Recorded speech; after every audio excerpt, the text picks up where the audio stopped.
নমস্কার সবাই, আশা করি তোমরা সবাই খুব ভালো আছো। আজকের ভিডিওটা শুরু করছি রথযাত্রার দিন থেকে। অনেকেই হয়তো আজ রথ দেখতে বেরিয়েছো, মেলায় গেছো, অনেক ঘোরাঘুরি করেছো। আর আমি আজ সারাদিন বাড়িতেই ছিলাম। কিন্তু জানো, আগে এটা নিয়ে একটু খারাপ লাগতো। মনে হতো সবাই কত জায়গায় যাচ্ছে আর আমি শুধু বাড়িতেই রয়ে গেলাম। কিন্তু এখন ধীরে ধীরে বুঝতে শিখেছি, আনন্দের কোনো একটাই সংজ্ঞা হয় না। কেউ বাইরে গিয়ে আনন্দ খুঁজে পায়, আবার কেউ নিজের বাড়ির মধ্যেই শান্তি খুঁজে পায়। আজকের দিনটা আমার কাছে ঠিক তেমনই একটা দিন। ভাবলাম এই ছোট ছোট মুহূর্তগুলো শুধু নিজের কাছে রেখে দেবো কেন, তোমাদের সঙ্গেও ভাগ করে নিই। অনেক বছর পরে হয়তো এই ভিডিওটাই দেখব, আর মনে পড়বে এই রথের দিনটা এমনভাবেই কেটেছিল। আজকের দিনটা প্রতিদিন যেমন কাটে সেরকমভাবেই কিন্তু শুরু হয়েছে। অফ ক্যামেরায় অনেক কাজ গুছিয়ে নিয়েছি, যেহেতু আজকে একটা বিশেষ দিনে তো বাড়িতে পুজো হবেই। তো সেই জন্য আমি অফ ক্যামেরাতে সব কাজগুলো তাড়াহুড়ো করে গুছিয়ে নিয়েছি। অন ক্যামেরায় যদি কাজগুলো করতে যাই, সে কাজগুলো কিন্তু অনেকটা দেরি হয়ে যায়। তাই সেগুলো ক্যামেরাতে করে অন ক্যামেরায় তোমাদের সামনে কিছু কাজ নিয়ে এসেছি। আর সকাল সকাল ঘুম থেকে উঠেছি, কিন্তু কি জানো তো, একটুখানি বসে বসে ভাবছিলাম যে আজকের দিনটা কিভাবে আমি কাটাবো, কি নিয়ে কাটাবো, কি তোমাদের সাথে আমি শেয়ার করতে পারবো। তেমন কিছু হয়তো আমি তোমাদের সাথে শেয়ার করে উঠতে পারিনি বন্ধুরা, কিন্তু আমি যেটুকু তোমাদের সাথে শেয়ার করছি, আমি কিন্তু অনেকটা ভালোবেসেই সেটা তোমাদের সাথে শেয়ার করছি, যাতে তোমাদের কার কেমন কি কেটেছে রথের দিনটা সেটা আমার ভিডিওতে কমেন্টটা দেখতে পাই। আমার তো রথের দিনটা যেমনভাবে কাটলো সেটাই কিন্তু তোমাদের সাথে শেয়ার করছি। ভোগের রান্নাটা আমরা কিন্তু চেষ্টা করি উনুনে করার, তাই বাড়িতে কিন্তু উনুনের ব্যবস্থাও করে রাখা আছে। হঠাৎ করে তোমাদের মাথায় একটা প্রশ্ন এসেছে, ব্লগ ভিডিও বানাচ্ছে, ভোগের আয়োজন দেখাবে কিনা, একটা উনুন নিয়ে পড়েছে। এটা কেন আমি তোমাদের সাথে শেয়ার করছি, চলো একটা মজার ঘটনা তোমাদেরকে বলি। ঘটনাটা মজার কিনা কষ্টের সেটা তোমরা নিজেরাই বিচার করবে। বিয়ে হয়ে এই বাড়িতে যখন এসেছিলাম, বয়স তখন অনেকটাই ছোট্ট। বাড়ির কাজ তেমন কিছু জানতাম না। বাপের বাড়িতে কোনো দিন কিছু কাজ করতেও হয়নি। মা কাকিমারা সব হাতে হাতেই কিন্তু করে নিত। খেয়েছি, স্কুল গিয়েছি, টিউশনি পড়েছি, আর মাদের যে কাজগুলো সেগুলো কিন্তু বসে বসে বা দাঁড়িয়ে দাঁড়িয়ে যেমন করে হোক দেখতাম যে কেমন করে কি কাজগুলো করছে। তাই অভিজ্ঞতাটা কি সেটা কিন্তু আমার তখন হয়ে ওঠেনি, হয়েছে আমার বিয়ের পর, যখন সবাই এখানে উনুন ধরাতে বলতো, শ্বশুরমশাই শাশুড়ি মা, তখন কিন্তু অনেকটা চমকে উঠতাম। উনুনটা কি করে ধরাবো? কেরোসিন থাকলে উনুনটা ঠিকমতো ধরানো যায়, না থাকলে কি করে উনুনটা ধরানো যায়? তো সেই নিয়ে একদিন শ্বশুরমশাই আমাকে দেখিয়ে দিলেন, এইভাবেই উনুনটা ধরাবি, প্লাস্টিক জ্বালিয়ে, কোনো এখানে কেরোসিনের দরকার পড়বে না। তো তাই সেদিন একবার দেখাতেই আমি শিখে গেছি কীভাবে উনুন ধরাতে হয়।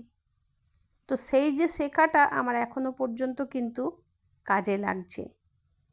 আর তাই সেটা আমার শ্বশুরমশাইকে অনেক অনেক প্রণাম, যে উনি আমাকে শিখিয়ে গেছেন বলে সেই কাজটা কিন্তু আমি এখনও করে উঠতে পারছি। দেখো, আমি যেমন করে উনুনটা ধরিয়েছি, উনুনটা কিন্তু ধরে গেছে আমার। এরকমভাবে কিন্তু অনেকগুলো দিন পার করে এসেছি। তো অনেকগুলো দিন পার করার পর এখন তো সবার গ্যাসে রান্না, উনুনের ব্যবহার তো অনেক কমে গেছে, কিন্তু আমি এই উনুনের চলটা এখনও রেখেছি। এই তো হলো উনুনের কথা। এবার সেই উনুনটা যখন ধরে গেছে, আমি স্নান সেরে চলে এসেছি উনুনটা নিয়ে বাড়ির ভেতরে। কারণ আজকে ভোগের আয়োজন আছে। উৎসবের দিনের রান্না আর সাধারণ দিনের রান্নার মধ্যে আমার কাছে একটা আলাদা অনুভূতি থাকে। আজ যেন তাড়াহুড়ো করে রান্না করতে ইচ্ছে করে না।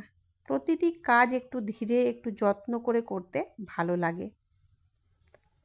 আজকের মেনু খুব বড় কিছু নয়, কিন্তু আমাদের বাড়ির নিয়ম মেনেই যতটুকু সম্ভব করেছি। প্রথমে ক্ষীর বসিয়ে দিলাম। ক্ষীর বানাতে আমার খুব ভালো লাগে। দুধটা ধীরে ধীরে ফুটতে থাকে, ঘন হতে থাকে। এই সময়টা আমার খুব শান্ত লাগে। আজকাল আমাদের জীবনটা এত তাড়াহুড়ো হয়ে গেছে, এমন ধীরে চলা মুহূর্ত খুব কমই আছে। তারপর খিচুড়ির প্রস্তুতি শুরু করলাম। আমি জানি তোমাদের প্রত্যেকের বাড়িতেই ভোগের রান্নার ধরন আলাদা হয়, তাই তোমাদের বাড়িতে রথের দিন কি কি রান্না হয় সেটা কমেন্টে অবশ্যই জানাবে।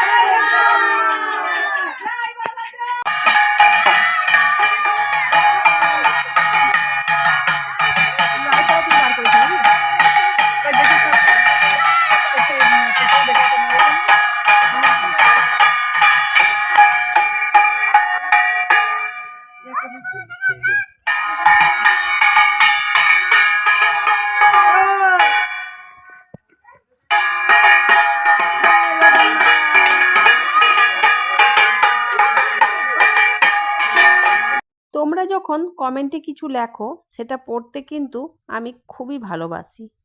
কে কোন জায়গা থেকে দেখছো, কিভাবে উৎসব পালন করো, এসব জানতে আমার খুব ভালো লাগে।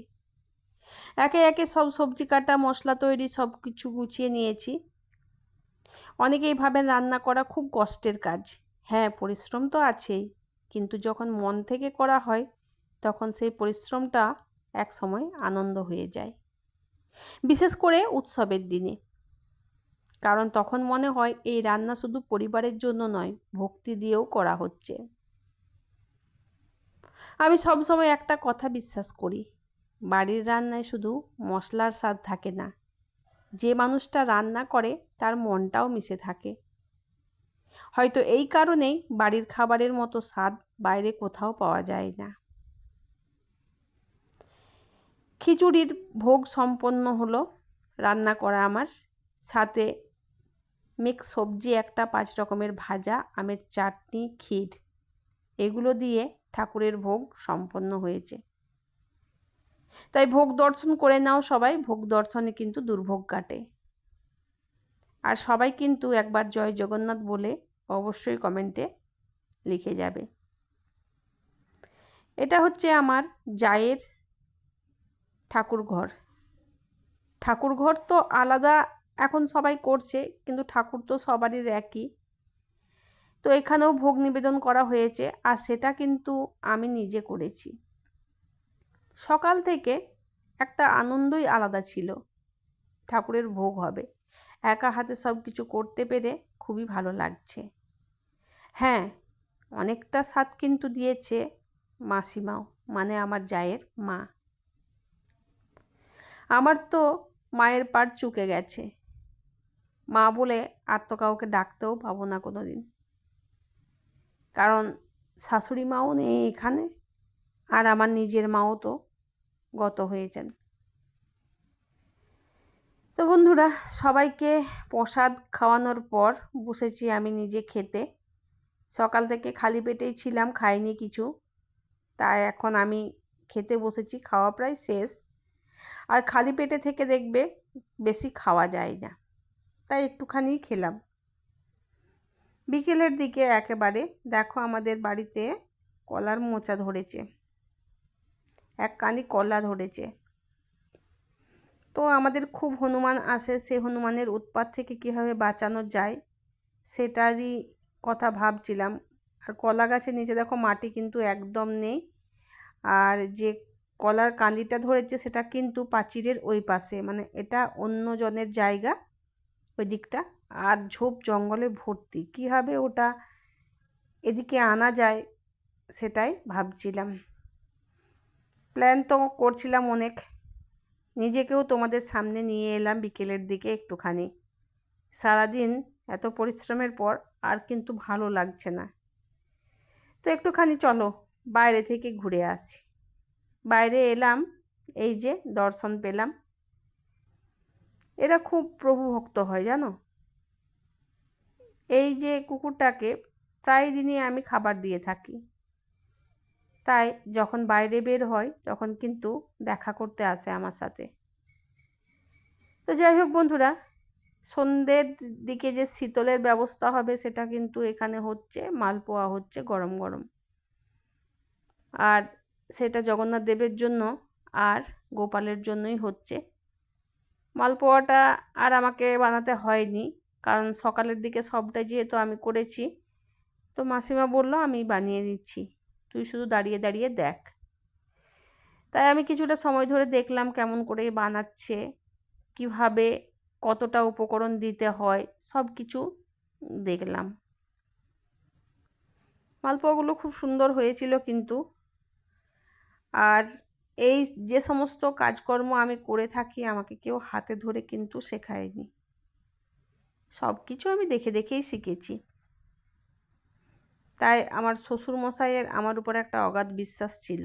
যে কোনো কাজ হলেই আমার শ্বশুরমশাই বলতো যে ঝুমা পারবে।